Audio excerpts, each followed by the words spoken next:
You can always sit with us here at Breakfast All Day. We're not going to kick you out.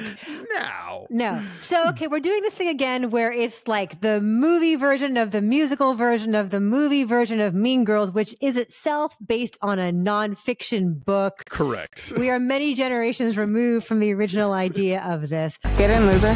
Welcome, Cady. You're never going to believe what I found this morning. Your burn book. Mom, go make snacks. Mean Girls, the movie. It's a musical, which I don't think you would know from the trailers. I guess if you saw the musical, it'd be great. Our friend Christian had his daughter with him at the screening we went to, and like she knew every song and she was totally into it. So I guess girls of a certain age know Mean Girls. Yes. So this follows the beats of Mean Girls as you know it from the 2004 film. And, you know, instead of Lindsay Lohan, we have Angourie Rice. It's Angourie, I learned. Rhymes with dowry and flowery. It even says on her Instagram. We've all been saying it wrong all this time. Good to know. Angourie Rice plays Cady Heron, and as in the original film, she has been homeschooled. She's lived in Kenya with her zoologist mom, here played by Jenna Fischer. Her mom gets a job at Northwestern, so they move to suburban Chicago. And she has to navigate the treachery of high school. She's a junior in high school, learns all the different tables in the cafeteria. It's just like the original film, finds out about the plastics, kind of falls in with them as like an experiment, and then slowly but surely kind of becomes one of them. No spoilers there. This hits the beats, you know. It features the lines, you know. So if you want to hear them say, on Wednesdays we wear pink and it's October 3rd and get in, loser. Like they say all these things. You go, Glen Coco. Yeah, a very, very similar thing. Almost too gay to function. Like all these things, you know.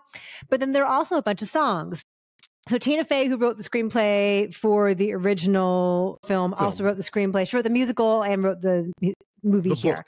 The book, thank you, yes. And her husband, Jeff Richman, wrote the songs. And the songs are pretty unremarkable. And a lot of them just sort of blend into one big, shrieky kind of rock and roll music fest. I mean, there's maybe one song here or there that stands out that says something about the characters in a way that feels, you know, deep or true. But the screening that you and I went to, Alonzo, it was often hard to even hear what the lyrics were because like the sound mix was really garbled. So when Reneé Rapp, who is just like ferocious as Regina George, sings her I Am Regina George song, it's hard to hear what all she is. And I'll tell you, we were in the Dolby House at the AMC Grove, so I don't know if it was the theater's fault. I don't know if the movie isn't mixed very well. I don't know if maybe our ears are old and deaf.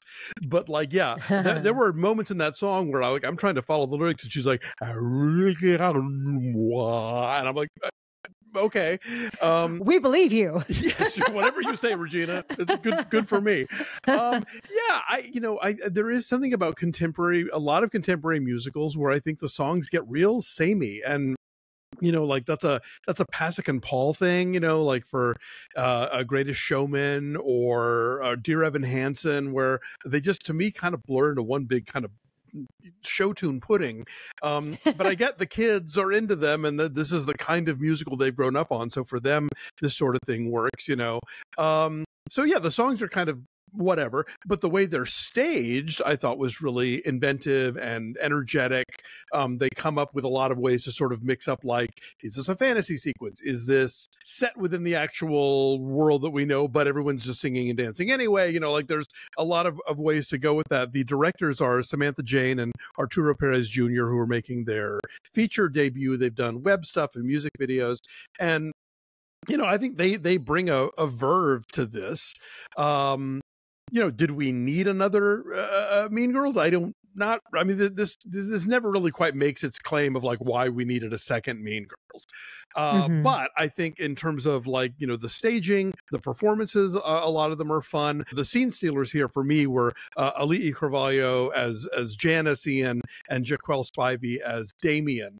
They, like, every moment when they have a number individually or together, that's when the movie really pops off for me. She's, of course, most famous for being Moana. He was in A Strange Loop on Broadway and got a Tony nomination.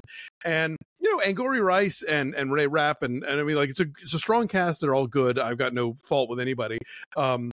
But I think those two really kind of steal the show. Avantika, who plays Karen, has a funny Halloween number about It's a cute one. the sexy costumes. I think the way that she is directed to be kind of ditzy is a little much. Like she is, look, if Damien is too gay to function, she's maybe too like spacey to function. She almost it gets into a weird place. And we're like, all right, this isn't funny. It's too much. But you know, it is, as we said when we walked out of theater. It's fine. It's fine. It's fine, yeah. And there are moments that are inspired, like the whole first opening number, the way that like opens up from the garage into the story, and certain transitions from one place to another are quite fluid and energetic and exciting. So there's some visual panache here. And Auli'i Cravalho is fantastic because, of course, she's got that tremendous voice. And a lot of people here have some connection to the Broadway show. So like Reneé Rapp played Regina George on the Broadway stage briefly. Ashley Park is here as the French teacher, and she was briefly in Mean Girls on stage. So, and like Tina Fey and Tim Meadows are back. And it's kind of fun to see them play off of each other again. That's a cute thing. But yeah, why does this exist? You know, it's like what we saw with the Waitress and all its incarnations, and The Color Purple and all its incarnations. And I guess the idea is for a whole new generation who might not have known the original material. And so that's fine, but the original material is so much stronger, and it's so impossible not to compare them and not to compare these performances. I hate the word iconic because it's overused, but like a lot of these lines are really, really famous and, you know, ultimately so memeable. What Reneé Rapp is doing here is exciting in its own kind of like buxom diva-ish way, but it's sort of like she's like larger than life in a way that Rachel McAdams was just like bitchy mean girl on a recognizable basis. Right. She was the sociopath next door, and like and Reneé Rapp's version is a lot more vampy, you know. Yeah, I mean, look, I'm not against the idea of these movies existing. I think in the case of Waitress, for example, they really kind of like find, you know, they kind of boost up the poignancy to it, and I would argue the same with The Color Purple, that these are films these are stories that have really strong emotions, and the songs I think enhance those emotions and kind of let them play out in a way. Whereas Mean Girls, the original now seems a little bit slighter now that I've seen the musical, now that I realize that it's a perfectly fun, smart, you know, quotable comedy, but it doesn't have the load-bearing weight for all of these songs and dances, which just kind of don't have much to boost there, except for like, haha, high school sucks, you know. And I think it ends with even a more sort of hopeful note than the movie does. The movie, you get the sense, like, after what happens to Regina, that, you know, maybe she's going to reform a bit and everybody's going to try and be a little nicer to each other. Whereas this one, it's like High School Musical, we're going to get along great, you know, which weirdly the Heathers musical that's on Roku kind of does that too. And I think that's another movie that ends with a little more tentative idea of like, let's maybe try to be less shitty to each other. But once it becomes a musical, it's like, yeah, we're all friends now, you know. And they use social media in ways that make sense to amplify the gossip and the scandal. If you're not subscribed, you should, because we review all these kinds of movies that we're talking about here. We always will. So not everyone does musicals. We do musicals here at Breakfast All Day. So Alonso, what's your number then? I give it a 7. I mean, I think it's solidly put together. There was no part where I was like kind of, you know, wincing at it, but it's pleasant at best, and ultimately is not going to knock the 2004 version off its pedestal. Yeah, I'll say like a 6.7.